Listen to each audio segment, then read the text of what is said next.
Boa noite a todos mais uma vez. Vou começar de novo. Boa noite a todos. E a graça e a paz do Senhor Jesus. Esse é para os crentes mesmo, né? Mas mais um domingo a gente está aqui no privilégio de começarmos uma nova mensagem, mas que vem trazendo no seu conteúdo um perfil. Nós temos trabalhado sobre 7 fortalezas. São 7 pecados capitais, também chamados assim, mas que eu chamei de fortalezas porque eles estão tão inseridos na sociedade e tantas vezes temos dificuldade de nos libertarmos desses sentimentos, pecados, coisas que estão dentro de nós e que tem multifacetas, formas diferentes. Obrigado. Formas diferentes. Eu já falei sobre inveja, não já?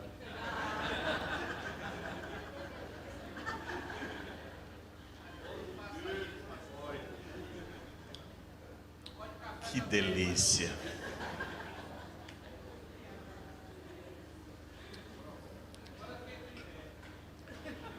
Isso é para lembrar de domingo passado. Mas, porque também o tema de hoje, a fortaleza de hoje, tem a ver com isso aqui.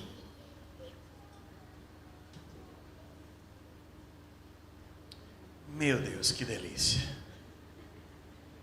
Quem pode dizer? Não era glória a Deus, não. Quem pode dizer qual é a fortaleza? O pessoal pode projetar aí para mim, por favor? A gula, gente.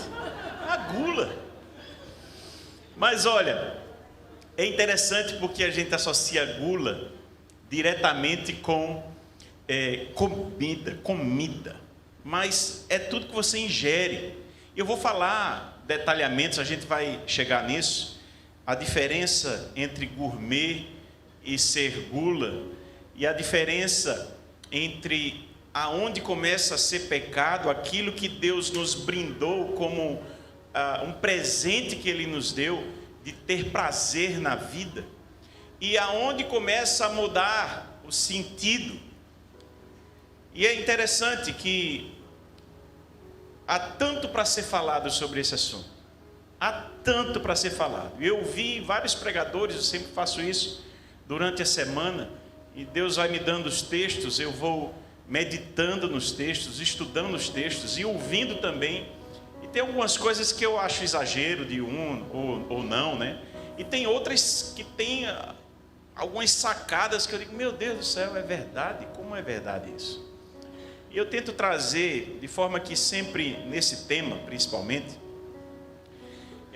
eu tenho trazido a opinião de muitas pessoas. Não sai tudo do meu estudo da Bíblia, né? Então você vai encontrar uma frase ou outra de outras pessoas que vão estar inseridas aqui, e como eu vejo tanto ao mesmo tempo, eu não consigo lembrar. Deixa eu terminar o café, senão fica frio.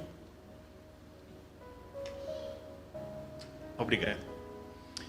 Mas eu queria ler com os irmãos Provérbios 23, e o verso 1 e o verso 2, até o 3 a gente vai ler, depois há outros textos que a gente vai passar rapidamente, mas eu quero começar com ele, Provérbios 23, verso 1, 2 e 3. Você pode olhar na tela se você assim desejar. O texto diz assim: quando você se assentar para comer com um governador, algumas versões vão dizer, com um líder, com uma liderança, com uma pessoa importante, leve bem em conta quem está diante de você. Leve bem em conta quem está diante de você. Verso 2 diz: encoste uma faca na sua própria garganta, se você é glutão. Você pode ler comigo essa palavra? 1, 2, 3. Encoste uma faca na sua própria garganta, se você é glutão. E o verso 3 diz: não cobice os pratos deliciosos que ele serve, porque essa comida é enganadora. Bom, há um contexto aí, e a gente percebe que Salomão está dizendo assim, talvez alguém está te servindo aí com uma finalidade: testar você, comprar você, conhecer como é que você se comporta ali diante da comida, diante dos seus apetites. Não sei o que passava na mente de Salomão, fica difícil a gente saber, mas é uma recomendação. Olha, presta atenção quando você se sentar à mesa com alguém importante. E se você é glutão, e aí tem uma conotação que eu vou explicar, mas põe uma faca na sua garganta, como que diz: olha, trava aí, trava, não vai comer desordenadamente. Eu quero ler outro texto também. O próprio Provérbios 23, o verso 20 e 21 diz: não se junte com os beberrões, nem com os comilões, porque os beberrões e os comilões acabam na pobreza, e a sonolência os levará a vestir trapos. Mas um texto que me chamou muita atenção foi Deuteronômio, capítulo 21. E ele fala um momento muito forte para mim. É muito forte eu pensar sobre isso, porque era uma prática que havia, uma recomendação de prática que havia muito forte, punitiva para alguém. Então perceba Deuteronômio 21, verso 18, o que diz, verso 18: se alguém tiver um filho teimoso e rebelde, que não obedece à voz de seu pai, nem à voz de sua mãe, e mesmo quando castigado não lhes dá ouvidos, seu pai e sua mãe o pegarão e o levarão aos anciãos da cidade, junto ao portão daquele lugar, e dirão: este nosso filho é rebelde, teimoso, não dá ouvidos à nossa voz. É o que, irmãos? Comilão e beberrão. Então todos os homens da cidade o apedrejarão até que morra. Assim vocês eliminarão o mal do meio de vocês. Todo Israel ouvirá e temerá. É fato que aqui o texto não se refere exclusivamente a comilão e beberrão. Ele coloca um filho rebelde, um filho teimoso. Mas em que tipo de teimosia? Que termina ali numa vida vã. Essa é a ideia que você analisa Provérbios lá em Salomão, e que você percebe pela palavra que lá está, que é algo fútil, que é algo de dar um valor demais ao que é terreno, ao prazer terreno. Alguém, e aqui agora no contexto de Deuteronômio, alguém que é rebelde, não está querendo de repente viver uma vida como as outras pessoas, num comportamento adequado, uma teimosia sem fim, e que vive a vida como um comilão, como um beberrão, como alguém que vive desfrutando apenas dos prazeres carnais, se é que há uma boa descrição para isso. Prazeres da vida terrena. Pessoa que não quer nada mais sério. Ele quer isso, é ser rebelde, é ser teimoso, é ser um comilão, é ser um beberrão. Certamente alguém que não trabalhe, alguém que não faça os esforços necessários como a sociedade normal. E aí o texto diz: olha, elimine esse mal. Chama isso de um mal. Muito bem, eu fui em dois aniversários esse ano. Um de um grande amigo meu, e outro de um amigo também, mas não tão chegado, mas... E lá havia uma empresa de churrasco, chamada Alfa. Estou ganhando nada, viu? Por eles. E aí eram cortes nobres de carne. Quem conhece aí essa empresa ou alguma coisa assim? Pronto, alguns conhecem. É de Irmantelo. Começou com baby beef, picanha argentina, costela desossada, cupim defumado, tá dando fome? Peito lambruzado, é o que mais? Carne de javali. Olha, se quisesse carne de pescoço de girafa ia ter, porque os caras encontravam tudo. Aí um deles tinha uma mesa de frios ainda com camarão Golias embriagado. Você já viu esse camarão? Camarão Golias porque ele era gigante, e embriagado porque era no conhaque, sei lá o que é que botava, pegava fogo aquele negócio. Pense num camarão. Eu acho que eu botei uns 30 de uma vez só num prato que era desse tamanho, ficava caindo, eu com vergonha. Já estou me confessando, né, irmãos? Queijo brie com gelé do manjar do céu. Eu não sei o que é isso, eu sei que era bom. Eu não estou falando ainda nem das sobremesas, porque quando chegou nas sobremesas eu já tinha pecado. Talvez você também. Aliás, tinha gente aqui que estava em uma das festas. Eu vou pedir para levantar quem pecou. Não vou fazer isso. Mas certamente alguns vão se identificar. E depois, quando você olha de lado, ainda tinha aquela mesa cheia de brigadeiros da mais alta qualidade, docinho caramelado, uvinha. Eu botei aqui para não esquecer de nada. Você já ouviu aquela frase: crente não bebe, mas come? Já ouviu? Bom, pelo exemplo que eu dei, você já percebeu que eu não vim falar para pessoas obesas. Não é esse o foco aqui. Estou deixando isso muito claro já no início. Senão seria uma palestra nutricional e não uma mensagem bíblica. Inclusive, todos sabem que existem desordens hormonais e corpóreas que causam a questão da obesidade em si. Embora sabemos que também a comida faz isso. É um fator preponderante. Mas, irmãos, eu estou convencido, depois de estudar e de ler Tomás de Aquino também, e de meditar nesses textos, que há uma disseminação gigante deste pecado no nosso meio. E ele é um pecado socialmente aceito. Quem está entendendo o que eu estou dizendo? É lamentável, porque ele é um pecado, e a gente brinca com ele, a gente ri sobre ele, a gente cai nele, volta para ele, e está tudo certo, porque crente não bebe, mas crente come.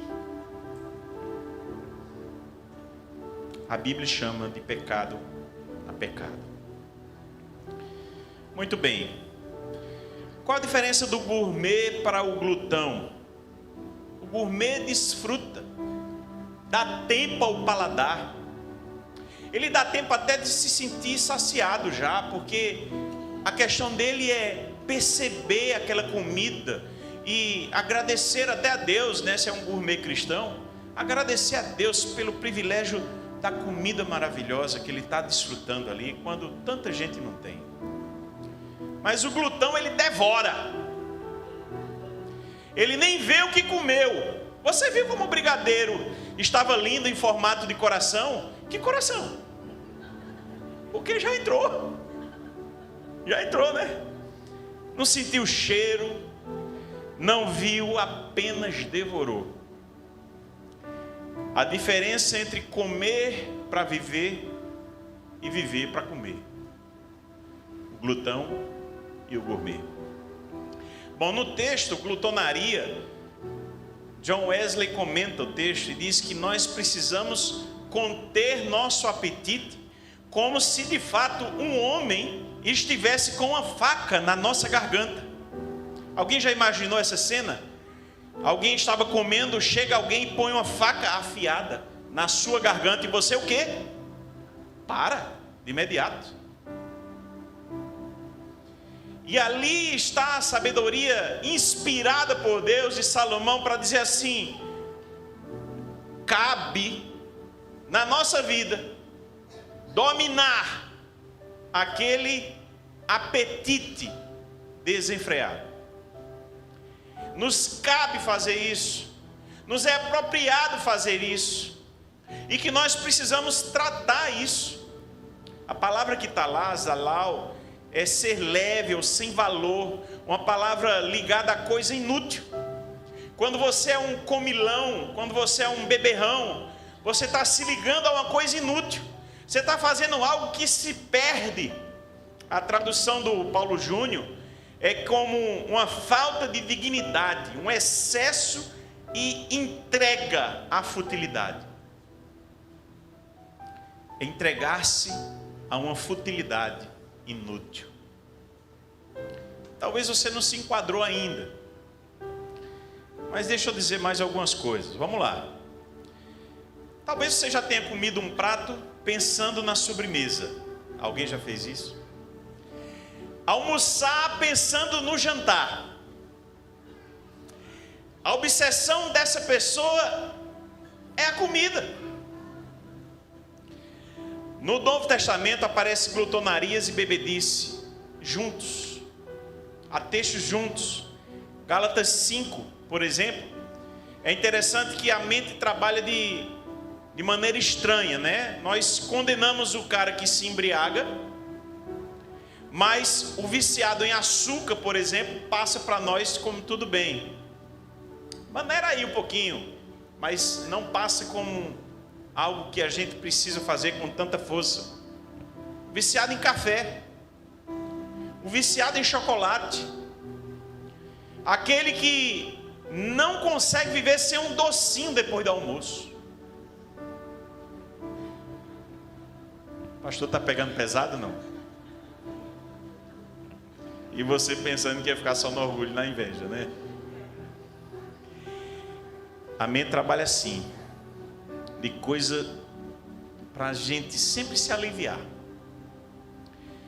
E aí veja, o texto de Provérbios 23 diz: não se junte com os beberrões, nem com os comilões. Está tudo junto, irmãos. Porque a desordem para uma coisa, ela pode ter um prejuízo na saúde pior do que a outra, mas o prejuízo para a vida é o mesmo. É desordem. É tudo desordem. E bem que eu precisava falar do mesmo nível, porque beberrão dentro da igreja a gente também tem, né? Gente se embriagando em festa. Começou a pegar alguma coisa aí? Bom, tem a ver também o que eu estou falando com ser alguém que não consegue ficar sem aquilo. Você não consegue viver sem aquilo. A Coca-Cola do final de semana, vamos mudar para Coca Zero, porque pelo menos não tem açúcar. É uma tentativa, mas tem um adoçante que é pior do que o açúcar.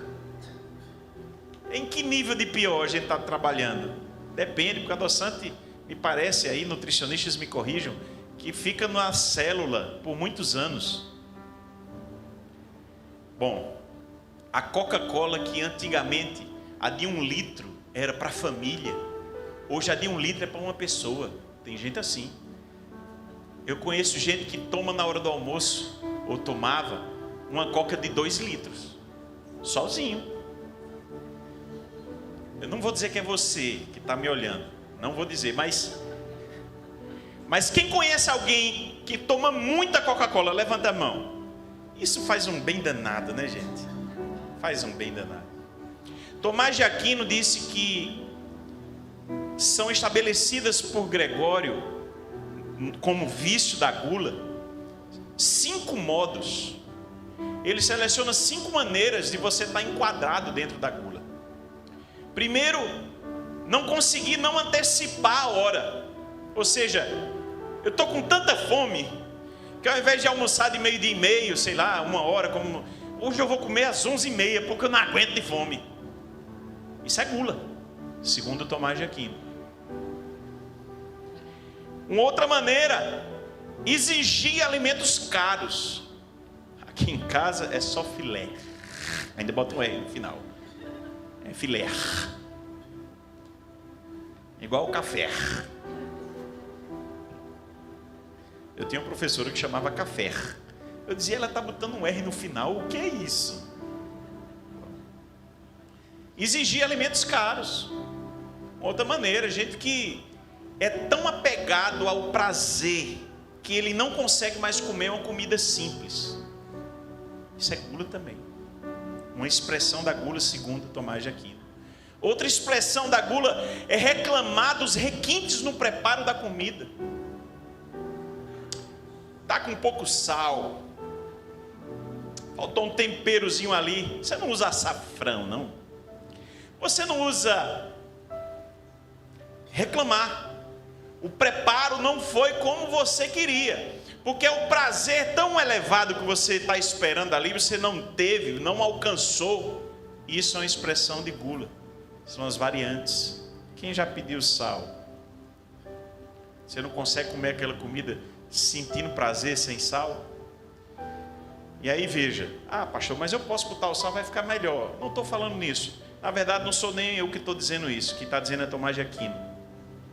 Uma outra expressão da gula, segundo Tomás de Aquino, é comer mais do que o razoável. E essa é uma maneira generalizada de pensar.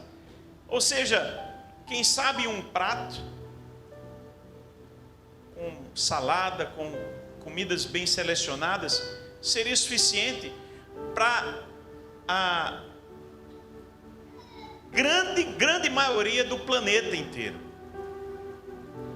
Seria um patamar interessante. Não, mas a pessoa tem que comer um prato e meio, tem que repetir. Por que tem que repetir? Estou falando para os irmãos porque eu não tenho esse problema, irmãos. A gula para mim não existe. Oh, Jesus. Desejar os manjares com ímpeto de um desejo desmedido é a quinta maneira, segundo Tomás de Aquino. Ou seja, ele deseja demais. Sabe quando você deseja demais? Meu Deus, cadê o docinho? Cadê o doce? Eu preciso de um sorvete hoje. Eu preciso de um brigadeiro.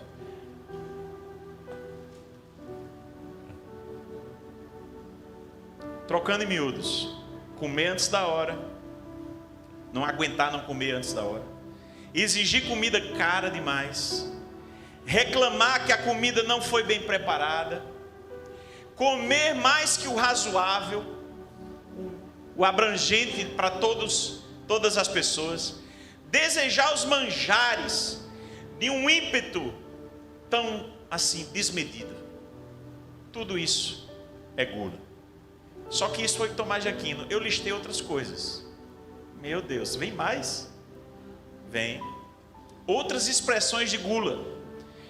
Comer escolhendo mal. Colher escolhendo mal. Comer. Você come, mas ali, por exemplo, você come muito açúcar. Muito. Você come muito sal. Está fazendo um mal danado para você. Mas você está comendo aquilo. Seu corpo vai cansar uma hora, mas você não muda a sua alimentação, porque você é dominado pelo açúcar. Você é dominado pelo sal. Quem está entendendo o que eu estou dizendo? E estão vendo que não tem nada a ver com obesidade, embora possa ter. Para todo mundo, gente. Aí perceba, comer itens que cientificamente já fazem mal. Que a Sadia e a Perdigão me escutem agora. Salsicha. Eu vi dias atrás uma nutricionista dizendo que a salsicha, ela tem componentes nela que demoram 30 anos para saírem do corpo. 30 anos para saírem do corpo. Não fui eu quem disse. Infelizmente não peguei o nome dela. Mas deve ser verdade, porque está bem divulgado isso. Os embutidos, adoçante com força, para a pessoa livrar a consciência da culpa, tira o açúcar e bota o adoçante. Está fazendo mal do mesmo jeito. Comer por ansiedade. Aí veja, tenta matar a fome da alma comendo. É aquela pessoa que está com um buraco um vazio é dentro de si, e ela interpreta que é o vazio no estômago. Não, mas você comeu já bem, agora é na hora do almoço. E aí você precisa de algo a mais, porque você está ansioso pela vida, você está ansioso pelo concurso, você está ansioso pelo que vai acontecer. E aí você tenta saciar a sua alma comendo, e sacia por 1 minuto, depois volta tudo de novo. Uma ilusão, porque não há sobremesa que resolva o problema da sua ansiedade. Na verdade vai piorar, ela vai ampliar seus problemas. O que resolve? Terapia, oração, buscar a Deus, entregar a Deus as suas ansiedades, as suas angústias. A alma não se sacia assim. Terapia, filho. Terapia, oração. Gente que sofreu muito com falta de comida no passado. E eu tive conversando com uma pessoa que eu amo demais. Assim, foi gente que eu sei que sofreu, que não tinha comida em casa. E aí quando chegava nas reuniões de grupo, a pessoa... Calma. Mas por que calma? Porque está aqui na cabeça da pessoa que a pessoa não teve. Talvez seja alguém que você conheça que está assim. Tem que mudar a cosmovisão. Tem que confiar que Deus não vai permitir faltar. Para aquele momento você não precisa mais do que aquilo. Comer demais para aproveitar o momento. Aí é coisa de brasileiro. O famoso rodízio, né, gente? O rodízio, você vai para um rodízio de pizza. O rodízio de pizza. E você normalmente comeria o quê? 3 fatias, sei lá, 4, vamos dizer. A pessoa coma bem. Estoura, vamos dizer 5 fatias. Mas você vai para um rodízio de pizza, eu sei de gente que comeu 14. Tem gente que comeu mais? Tem gente sorrindo. Tem gente rindo, comeu mais. 18, estão citando aí, ó. Gula, gente. Tira as bordas para diminuir a culpa, né? Aí você está com a pessoa e está comendo a pizza, está entalado e diz assim: vou tomar mais uma coca, mas você olha, você já tomou 3. Aí você vira para o vizinho e diz assim: vamos rachar uma? Para diminuir a culpa, né? Da cabeça. Gente, como é isso? Rodízio de carne. O cara não aguenta mais, mas está passando a picanha. Aí, primeiro corte, o cara diz: ei, aqui, primeiro corte, justificando para o vizinho, né? Mas é o primeiro corte, eu não tinha comida ainda no primeiro corte. Aí bota, não está cabendo mais, o cara empurra. Bota para dentro. Estou pagando. Tem isso? Vamos dar prejuízo agora para o dono. Mas ninguém nunca pensou nisso aqui. Ninguém nunca pensou.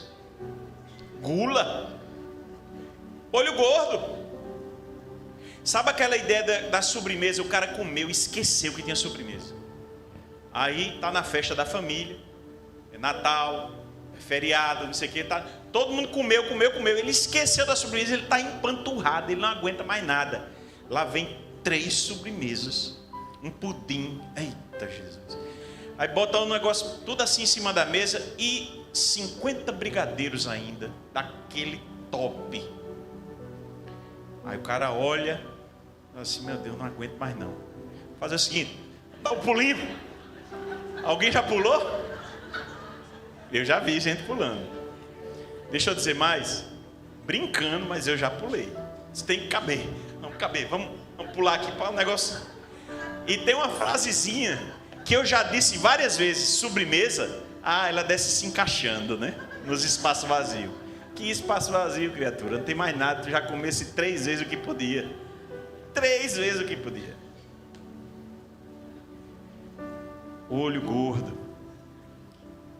Você já se encaixou de alguma maneira? Aí tem aquela pessoa bem magrinha, né? Que diz: eu estou livre. mas não sai do aniversário de criança sem levar os docinhos escondidos na bolsa. É escrava do docinho.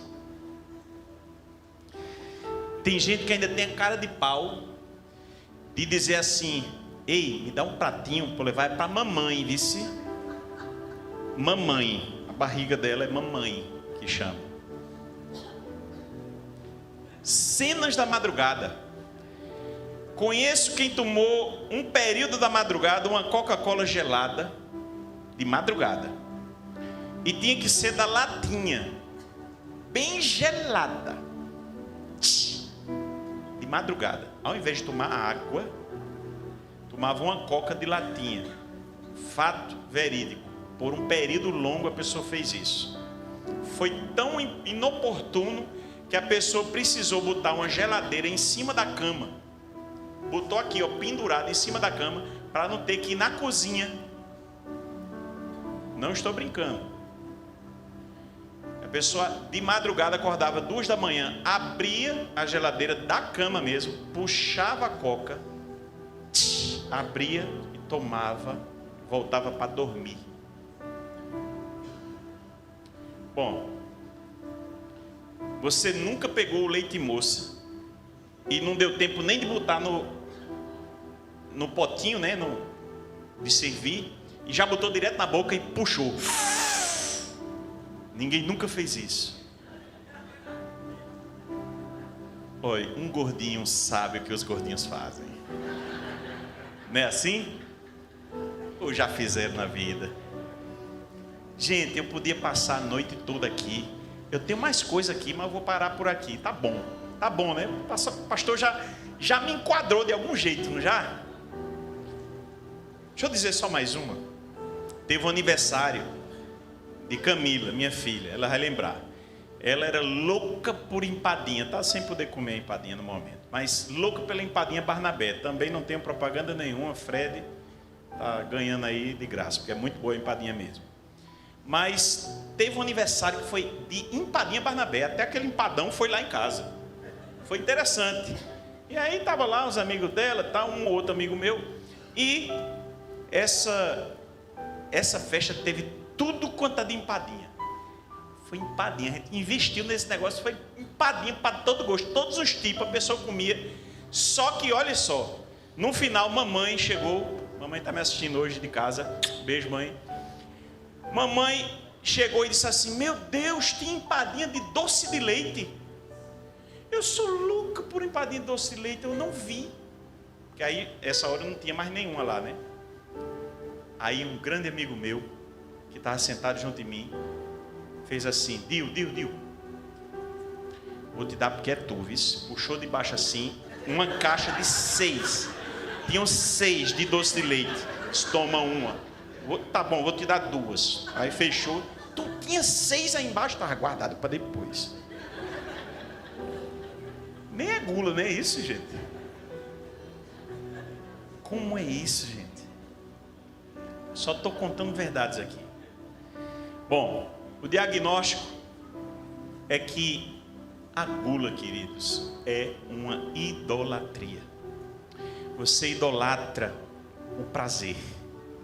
Não é só a comida especificamente, mas ela se alinha com outras coisas. Mas é um tipo de idolatria, é o prazer terreno.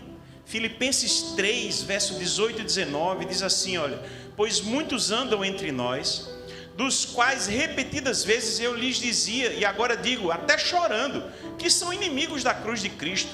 O destino deles é a perdição, o Deus deles é o ventre, e a glória deles está naquilo de que deviam se envergonhar, visto que só pensam nas coisas terrenas. A aplicação termina sendo essa mesmo. Gente que só está pensando em si, na sua vontade, nos seus desejos, na sua vida e o que está desejando, o que a vida pode dar na vida terrena. O Deus dele é o próprio ventre, a sua própria vontade, inclusive isso, a vontade de comer, o prazer terreno pelo prazer. E aí, o que é gourmet vira fanatismo. O que é gourmet vira desordem. O que é gourmet, que deveria ser um prazer abençoado por Deus, começa a ser algo que lhe domina. E você agora não domina mais aquilo, aquilo lhe domina, você não vive mais sem aquilo. Isso é a gula. Demorei para chegar lá, mas para explicar, para que você entenda quem domina quem. Porque é pecado também, porque é obra da carne, irmãos. É a demonstração que você não está tendo domínio próprio. E Paulo fala aos Gálatas também sobre isso. As pessoas com gula demonstram que não têm domínio sobre uma coisa elementar da vida: o que comer. Ora, se eu não tenho domínio sobre o que eu ponho na minha boca para me alimentar, eu vou ter domínio de outras coisas? Que tipo de domínio próprio eu tenho trabalhado? E aí, Gálatas 5, a partir do verso 19, diz: ora, as obras da carne são conhecidas: imoralidade sexual, impureza, libertinagem. O verso 20 diz: idolatria, feitiçarias, inimizades, rixas, ciúmes, iras, discórdias, divisões, facções. Chega no 21, ele diz: invejas, falamos domingo passado, bebedeiras, orgias e coisas semelhantes a estas, obras da carne. Declaro a vocês, como antes já os preveni, que os que praticam tais coisas não herdarão o reino de Deus. Meus irmãos, é muito sério. Nós não podemos brincar com o pecado. Se ele hoje está socialmente aceito no meio evangélico, e há piadas sobre isso, como eu já disse, crente não bebe, mas come. E a gente ratifica a cada dia, a cada semana que a gente come. Nossas reuniões são em pizzarias. Nossas reuniões de confraternização foram em tantos lugares onde você faz um extravasar disso. E claro que o problema, perceba, o problema não está no lugar. Mas o que eu estou querendo dizer é, porque nós já temos um problema, esse problema está instalado em nós. Nós já buscamos lugares onde a gente pode satisfazer a nossa carne.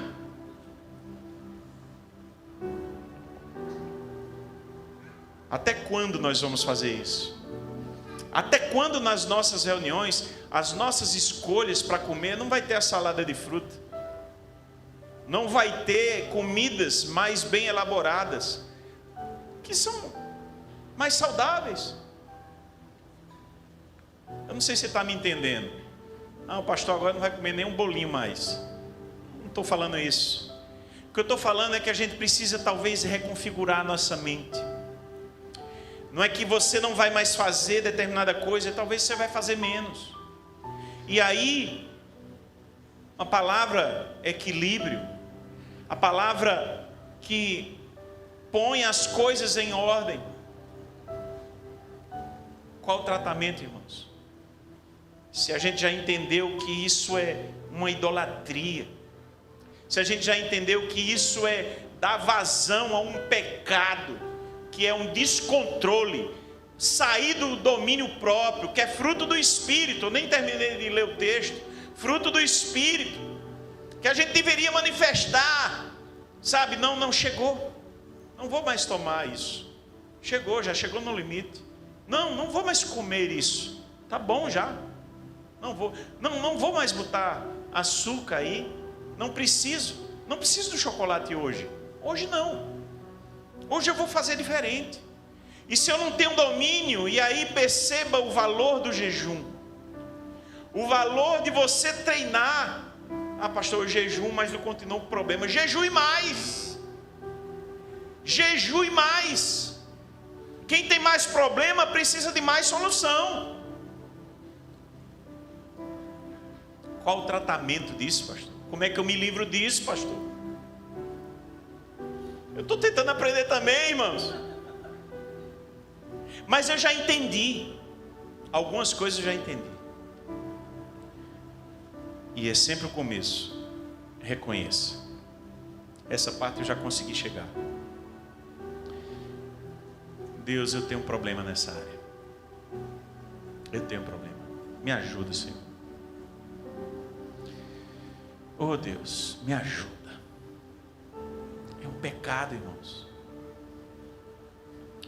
Confesse. Até publicamente, como o pastor está dizendo aqui. Eu luto, irmãos, com isso. Eu luto. E eu tenho gente me ajudando, viu? Começar em casa. Exemplo de meus filhos. Meus filhos me ensinam muito mais nisso do que eu ensino para eles. Confesse seu pecado. Peça ajuda. Já disse esse exemplo aqui, né? Mas a minha alimentação, quando meu filho Vitor, que hoje está aqui me ouvindo, bênção, passava e via meu prato e dizia: pai, mais proteína, diminua o carboidrato aí. Filho, realmente, essa massinha me quebra. Tira a massa, bota mais proteína, bota mais carne aí, bota mais frango, mais salada. Cadê a salada? Ixi, como eu vi isso. Cadê a salada? Jejum e oração, irmãos. Então, reconheça, confesse seu pecado, peça ajuda. Peça ajuda. E jejue e ore. Jejue e ore. Não está adiantando ainda. Aumente isso. Faça mais isso.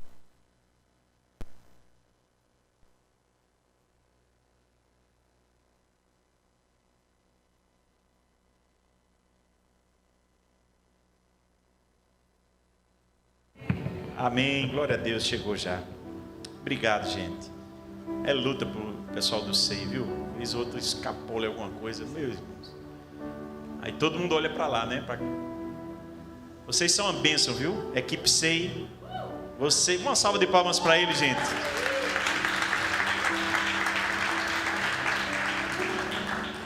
Essa igreja é uma bênção. Vai treinando, irmão. Se junta com o pastor. Achei lindo nesses dias uma irmã aqui da igreja. Cadê ela? Deixa eu procurar ela. Só não vou dizer o nome, né? Mas eu não combinei. Mas ela está aí. Diz: pastor, deixa eu lhe ajudar numa coisa. Eu disse: me ajude. Coma num prato de sobremesa. Você vai treinando a sua mente para diminuir a quantidade. Achei lindo a parte dela. Aí na hora do almoço,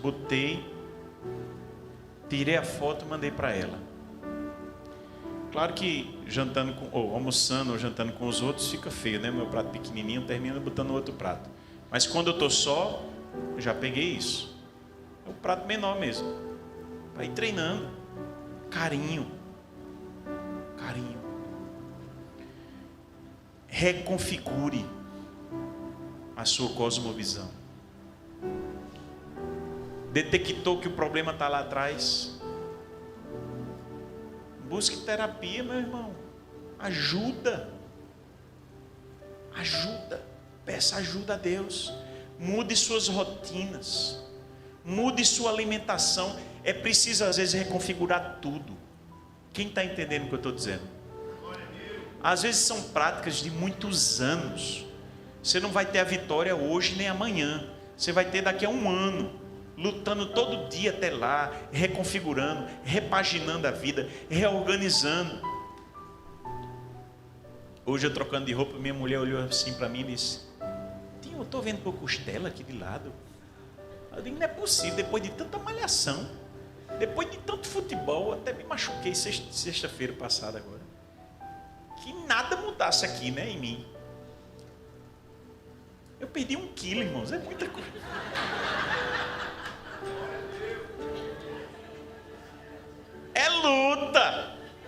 É luta. Mas a gente vai lutando e dando glória. Diga assim para o seu corpo: quem manda aqui sou eu. Diga aí agora, diga. Vai ter menos açúcar, viu? Vai ter menos sal. Você sabe o que você precisa. Trate a alma. Trate o corpo. Controle, vigilância e moderação. Filipenses 4, eu já estou terminando. Traz que a moderação de vocês seja conhecida por todos. O verso 5. Que a moderação de vocês seja conhecida por todos. Perto está o Senhor. Comer mais devagar. Usar um prato menor. Redução de danos. Ia comer 3 brigadeiros, come só um. Começa a diminuir. Eu me lembro quando eu comecei a tomar o café. Estava uma delícia, viu, Emília? Obrigado. Quando eu comecei a tomar café, que eu não conseguia tomar sem açúcar, eu botava ainda, era uma colher grande, uma colher de chá cheia, né? Botava uma inteira assim, tal, mexia. Tem gente que bota 2, né? Eu botava uma já. Aí antes de eu deixar o açúcar no café, eu botei meia colher. E ainda tomei um mês assim. Depois eu digo, não, vou tirar, porque o prejuízo não foi tão grande para o paladar. Quando eu tirei, eu senti. Mas eu digo, eu vou segurar. Aí eu passei a apreciar muito mais o café. Passou a ser um outro prazer, o prazer de sentir a qualidade do café, que o açúcar mascarava isso. Mascarava. Agora eu estou noutra fase. Estou tentando tomar o suco também sem açúcar. Essa semana eu tomei de manga. Manga é muito calórico ainda, né? Cadê a nutricionista? Mas tomei sem açúcar nenhum. Vou chegar o dia de não tomar nem suco na hora. Foi muita coisa, né? A nutricionista do meu lado para me corrigir, né? Meus irmãos, a gente precisa entender, a gente precisa se ajudar. Mas o que lá na ponta é pecado, aqui no meio e no começo, são práticas que a gente traz há muito tempo. Para eu mudar uma prática pecaminosa que eu já aceitei como algo corriqueiro meu, que eu não vejo mais como pecado, é preciso uma mudança na nossa mente. Quem entendeu hoje que essas coisas que eu falei trata-se de um pecado, levante a mão, por favor. Amém, a grande maioria. Os outros eu vou orar por você. Sempre tem os que não levantam a mão, né? Mas que Deus é quem nos convence. Irmãos, a luta é diária, mas nós vamos lutar. Eu quero encerrar trazendo esse desafio para você hoje, desafiando você. O que é que lhe pega? O que é que lhe pega? Pense. O que é tão importante para você na sua alimentação? Esta semana, jejue. Jejue essa semana. Faça esse compromisso, não é comigo, é com Deus, e dizer: Senhor, eu vou dar esse voto para mim. Para o Senhor começar a me ajudar, eu vou fazer a minha parte. Eu vou me comprometer essa semana a mudar isso na minha conduta. O que é que está lhe pegando? Você já sabe. Muda essa semana. Jejue. Faça algo diferente. Faça diferente, quem sabe trocando alguns itens que são importantes. Comece por algum lugar, irmão, mas comece. Faça uma redução de danos na sua vida e comece a mudar suas práticas alimentares. Práticas do glutão para o gourmet. Para que daqui a pouco você diga: meu Deus, está ficando mais fácil vencer esse pecado. Amém? Feche seu olho onde você está. A banda pode subir. Senhor, muito obrigado, Deus, pela Tua palavra que nos ajuda. Pela Tua palavra, ó Deus, que é palavra de Deus, mesmo quando a gente não consegue cumprir, Deus. Oh, meu Pai, aqui eu me uno com aqueles irmãos que lutam com isso, porque eu sei o que é isso. E pedimos, Senhor, a Tua ajuda. Ajuda-nos a vencer o pecado da gula. Ajuda-nos a entendermos o prazer como algo divino, mas ordenado. Que a desordem nesse aspecto, ela é pecaminosa. E que nós precisamos corrigir a desordem na nossa vida. Deus nos ajuda para que a gente possa, inclusive, ter mais saúde. Deus, que isso reverbera na nossa prática diária, reverbera, ó Deus, na nossa conduta, nas escolhas do alimento, nas escolhas das práticas que nós vamos ter de vida, associado até a outras coisas importantes, como caminhada, como alguma prática de exercício. Deus nos ajuda. Deus, nós pedimos, nós reconhecemos que temos dificuldades e que precisamos, ó Deus, caminhar melhor nessa direção. Em nome de Jesus. Amém. Amém.